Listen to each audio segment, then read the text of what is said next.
ఓం నమ శివాయ. ఓం నమ శివాయ. ఓం శ్రీ విశ్వవసునామ సంవత్సరం. ప్రజలందరికీ శుభాకాంక్షలు. ఈ ఉగాది నుంచి వచ్చే ఉగాది వరకు ఈ 12 రాసుల్లో ఉండవలసిన వాళ్ళందరికీ స్థితిగతులు ఎలా ఉన్నాయి, అదృష్ట యోగం ఎలా ఉంది, వాళ్ళ నక్షత్ర గడియలు ఎలా ఉన్నాయి అనేది మనం తెలుసుకోబోతున్నాం. కన్య రాశి ఫలితాలు. ఈ కన్య రాశిలో ఉండవలసిన వాళ్ళకి అదృష్ట యోగము, ధనప్రాప్తి యోగము, లక్ష్మీ యోగము. ఉత్తరాపాద్ర నక్షత్రము 2, 3, 4 పాదములు అనగా, హస్త నక్షత్రము 1, 2, 3, 4 పాదములు అనగా, చిత్తా నక్షత్రము 1, 2 పాదములు అనగా కలిస్తేనే కన్య రాశి ఫలితాలు. మరి ఈ కన్య రాశి వాళ్ళలో ఉండవలసిన వాళ్ళందరికీ ధనప్రాప్తి యోగము, ధనయోగము, లక్ష్మీ కటాక్షం ఎంతవరకు వచ్చిందా అనేది చూడబోతున్నాం. మరి లక్ష్మీ కటాక్షంలో చూసుకుంటే వీళ్ళకి ఆదాయములో 14, ఖర్చులో 2, అవమానంలో 6, రాజపూజిత 6. మరి ఇలా జాతక యోగంలో చూసుకుంటే ఆదాయం చాలా బాగుంది. కాబట్టి ఆదాయం ఉన్నది అని 4 గోళ్ల మధ్యలో కూర్చుంటే ఏ పని కాదు. కష్టే ఫలే అన్నాడు. కాబట్టి మనం ఎంత కష్టపడితేనే మనకు అంత సుఖం అనేది ఎదురవుతుంది. మరి ఆ భగవంతుడు దయ వలన మీకు మనశ్శాంతి ఉండాలి, లక్ష్మి కలిసి ఉండాలి, ఆరోగ్యాలు బాగుండాలి, చేసే కార్యక్రమాలు మీకు అభివృద్ధిగా ఉండాలి అంటే మీ మీద కొంచెం ప్రజా దృష్టి ఎక్కువగా కనబడుతుంది. మరి ఆ ప్రజా దృష్టి వలన మైండు, మనసు, ఆలోచన మీకు కరెక్ట్గా లేక ఉండటం, నమ్మిన వాళ్ళు మీకు మోసం చేయటం, సాకారం చేస్తానన్న వాళ్ళు మీకు ఇబ్బంది పెట్టడం. కాబట్టి మీ పక్కనే ఉండి మీ డైరెక్షన్ తీసుకొని మీ మాటలన్నీ మళ్ళీ ఏరే వాళ్ళకి చెప్పటం, కొన్ని లేనిపోయిన శికాకులు కొన్ని పెట్టడం, ఇలాంటి మీ జాతక యోగంలో కూడా చాలా వరకు కొన్ని కనబడుతున్నాయి. మరి ఇప్పుడు టయాలు కూడా అంత అనుకూలంగా లేని దాని వలన మరి ఇప్పుడు కొన్ని పనులు చేయాలనుకుంటున్నారు.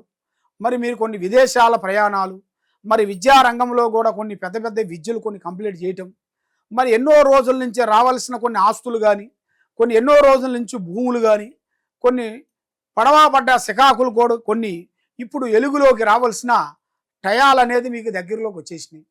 కాబట్టి కొంత స్త్రీ వలన మీకు కొన్ని కార్యక్రమాలు మీకు విజయవంతం అయ్యే మార్గాలు ఉన్నాయి. ఒక స్త్రీ నుంచి మీ జాతకము చక్రం తిరిగే యోగము కనబడుతుంది. మరి మీరు ఏ కార్యక్రమం అనుకున్నా, ఏ పని అనుకున్నా కూడా ఆ కార్యక్రమాలు మీరు ముందే మీ డైరెక్షన్ కానీ మీ పని కానీ ఎవరికి చెప్పి చేయొద్దండి. పని అయిన తర్వాత చెప్పాలి కానీ పని కాకముందు ప్రాణం లాంటి స్నేహితుడు కానీ, మిత్రుడు కానీ, బంధువు కానీ ఎవరికి చెప్పి చేయకూడదు. మరి ఇప్పుడు మీ టయాలు చూసుకుంటే శనివారం రోజు కానీ, మంగళవారం రోజు కానీ, శుక్రవారం రోజు కానీ మీ చేతుకుంట నల్లటి వాహనములు కానీ, నల్లటి వస్త్రాలు కానీ ధరించకూడదు. మీరు ఒకరికి డబ్బులు ఇవ్వచ్చు, తెచ్చుకోవచ్చు, కానీ ఒకరికి నేను అంటూ ఆమీను జామీను పడకూడదు. దానివల్ల మీకు కొంత నష్ట ప్రభావం, శికాకు ప్రభావం, కొన్ని చిక్కులు ప్రభావము మీ జాతకంలో కనబడుతున్నాయి. మరి ఇప్పుడు మీకు మీ జాతక యోగంలో చూసుకుంటే కొన్ని ప్రయాణాలు కొన్ని రావాల్సినవి కొన్ని దగ్గరికి వస్తున్నాయి. మీరు కొన్ని విదేశాలు వెళ్ళాల్సినవి కూడా కొన్ని అతి దగ్గరలోనే ఉన్నాయి. కాబట్టి మీరు ఎంత చేసినా కూడా ఇంట్లో మనశ్శాంతి లేకోకుండా మీకు సతమతం అయిపోతున్నారు. మరి ఇంట్లో సతమతం అయిపోయి ఆరోగ్య విధానాల్లో కొంచెం కరెక్ట్గా ఉండకోకుండా, పండుకుంటే నిద్ర పట్టుకోకుండా, మరి నిద్రపోతే నిద్రపోకోకుండా మీ మీద ఏదేదో కొన్ని గ్రహాలు పట్టుకొని మనసుని పీడిస్తుంటాయి. కాబట్టి అలాంటి కొన్ని చెడు గ్రహాలు వచ్చినప్పుడు మనం ఏమి చేయాలనేది మనకు అంతుపట్టదు. అది మన ఒంటిని పిండేస్తుంటుంది. మనకు అర్థం కాదు. మనం ఎక్కడ పోవాలా, ఏమి చేయాలా, ఏం పోవాలా, ఏం చేయకూడదా అనేది మనకి అంతుపట్టదు.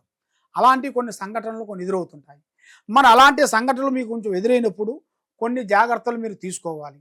అతి జాగ్రత్త మీరు తీసుకోకుండా ఉండేటికైతే చాలా ప్రమాదంలో పడే యోగాలు కూడా మీ జాతకంలో కనబడుతున్నాయి.